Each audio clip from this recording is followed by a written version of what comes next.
Dans cette vidéo, je veux expliquer la différence entre un bon business et un bon investissement. Parce que oui, un bon business ne veut pas nécessairement dire un bon investissement.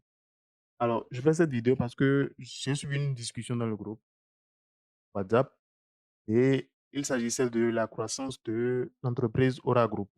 Alors, sur les années passées, Aura Group a fait, d'après les dits de la conversation dans le groupe, une très bonne croissance sur les dernières années et pourtant, on n'a pas observé cette croissance-là sur le coût de l'action en bourse.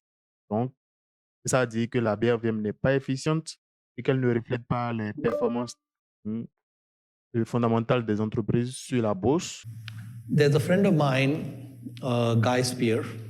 He came to Peking U with me, I think 2, 3 years ago, and and Guy and I are good friends. And in fact, he was just in Irvine last week, and we were in Vancouver before that for the TED conference the week before that. So we are very good friends. And he's an investor. He manages about 200 odd million. And many times we talk about different stocks and ideas to, just get different perspectives.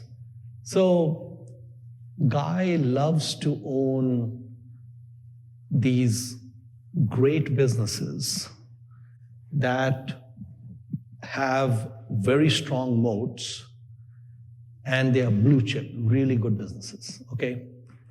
The problem is that when you own these really great businesses, everybody knows they are great, okay? So the price is very high. Usually the price is very high. And I tell him, it's not about the great business, it's about the great investment. So a company can be really good. It doesn't mean it will be a good investment. And a company can be not so good, and it could be a great investment. So the interesting thing about the investing game is if the game was simply about finding the best assets or the highest quality businesses, it would be a very simple game. Because we can obviously figure out what business is great and what business is not so great. That's not so hard to figure out. Alors, donc, avant de continuer ici, je voudrais déjà d'emblée montrer que, en fait, Dora Group n'a jamais fait la performance extraordinaire qui a été mentionnée dans la conversation. Donc, vous pouvez voir ici les chiffres de croissance. Là, je suis sur Aura Group, sur le site Sika Finance, et vous pouvez voir le bénéfice pour avoir une idée de la croissance de l'entreprise. En 2017, c'était de 21 milliards, 21,9. En 2021, on est à 19 milliards. Donc, non, l'entreprise n'a pas fait une croissance extraordinaire ou quoi que ce soit dans le genre. En 5 ans, le chiffre d'affaires a quitté 107 fois 187 pour dire net bancaire. C'est le chiffre d'affaires pour les entreprises bancaires. Alors, donc, ça non plus, ce n'est pas extraordinaire. Alors, et vous pouvez voir ici, là, je suis sur Richeboost et vous pouvez voir le résultat net. Ça va être mis à jour. Alors, donc, sur Sika Finance, on a vu des données sur 5 ans. On a vu que le résultat était même en décroissance. Sur 10 ans ici, vous pouvez voir qu'en fait, on a difficilement quitté 14,9 milliards pour 19 milliards. Ça, c'est presque en 10 ans. Hein. Ça fait 8 plus 1, ça fait 9, ça fait en 9 ans. En 9 ans, on a difficilement quitté 15 milliards pour 19 milliards. On est d'accord. Donc, non, la performance extraordinaire de Aura Group, mentionnée dans la conversation, ne s'est dans tous les cas pas traduite en croissance du bénéfice. Donc, non, Aura Group n'est pas un fast grower. Là n'est pas le point de la vidéo. Ce que je vais expliquer dans cette vidéo, c'est qu'une bonne entreprise, il peut même arriver qu'un fast grower ne fasse pas une bonne performance en bourse. Une entreprise, dans la réalité, sur Main Street, ait des performances extraordinaires, le résultat est en train de croître et tout, c'est beau, mais qu'en bourse, on ne constate rien de cette croissance-là. Pourquoi? Et je vais l'expliquer. Alors, OK, je vais essayer de faire un petit schéma pour l'expliquer. J'espère que vous voyez ce que je suis en train de dessiner. Oui, vous voyez. Alors, et donc, ici, cet axe-là, c'est le temps. Et cet axe-là, c'est quoi? C'est le coût de l'action. Le coût de l'action. Alors, donc, je vais faire une droite comme ça qui représente en fait la valeur intrinsèque de l'action. Ça, c'est pas encore le coût, c'est la valeur intrinsèque. Mais ce qui va se passer en bout, c'est que le coût de l'action en question ne va pas évoluer de la même manière que la valeur intrinsèque de l'action. Qu'est-ce qui va se passer? On aura beaucoup de bruit autour de ça. Donc, on aura des trucs comme ça. Voilà. Ça, c'est le coût de l'action. On aura des hauts et des bas autour de la valeur intrinsèque. Le coût de l'action peut très bien beaucoup s'éloigner de la valeur intrinsèque. Je vais mettre V là. Attends, je vais écrire ça. Là, je vais mettre valeur intrinsèque. Ouais. Alors, je fais une flèche comme ça pour qu'on sache que c'est ça que je suis en train de parler. OK. Alors, donc, le coût de l'action peut très bien faire des hauts et des bas, des folies autour de la valeur intrinsèque, sans tout autant être la valeur intrinsèque. On est d'accord? Une action peut évoluer de manière, comment dire, peut diverger de sa valeur intrinsèque. Une action, le coût de l'action peut diverger de la valeur intrinsèque de l'action.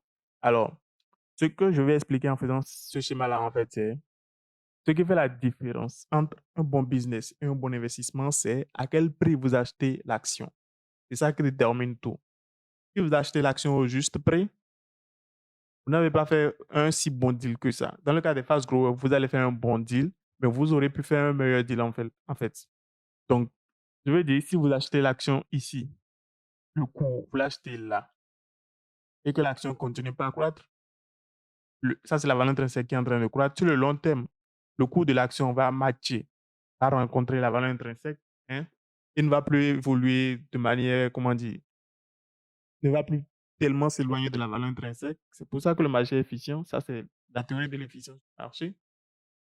Et donc, ça, c'est sur le long terme, le marché est efficient.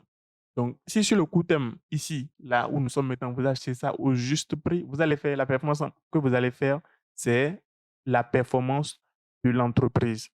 On est d'accord? Ça, c'est le premier cas, vous achetez au juste prix. Le deuxième cas, c'est si vous arrivez à acheter là, quelque part là. Donc, avec une décote. Il y a une décote entre le coût de l'action et la valeur intrinsèque. Donc, la performance que vous allez faire, c'est quoi? Vous allez faire cette performance-là. Vous allez faire tout ça comme performance. Et vous allez faire encore ça comme performance, la décote comme performance. C'est pourquoi quand j'essaie d'évaluer combien ma ligne sur Coris Bank pourrait me rapporter sur les 5 prochaines années, je prends en compte la décote et la croissance, le taux de croissance du résultat de l'entreprise. On est d'accord? Donc, il y a deux facteurs qui vont constituer votre plus-value sur le long terme ici. C'est la croissance même de l'entreprise, du résultat net de l'entreprise et cette décote-là. Donc, quelqu'un qui achète ici va faire une meilleure performance que quelqu'un qui achète là. On est d'accord?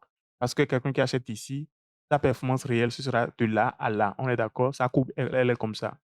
Je ne veux pas dessiner pour ne pas faire trop brouillon.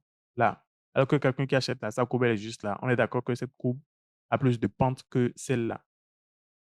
Alors, donc, ces deux scénarios sont assez optimistes.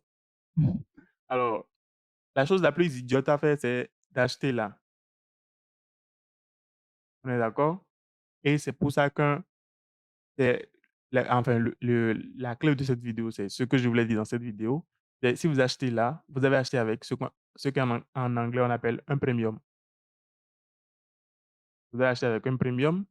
Donc, pour votre performance, ce sera quoi? Ce sera de là à là.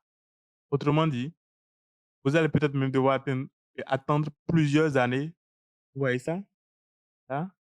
Vous allez devoir attendre plusieurs années pour que ce gap-là, le gap qu'il y a entre ça, entre le coût de l'action et la valeur intrinsèque de l'action se réduise là.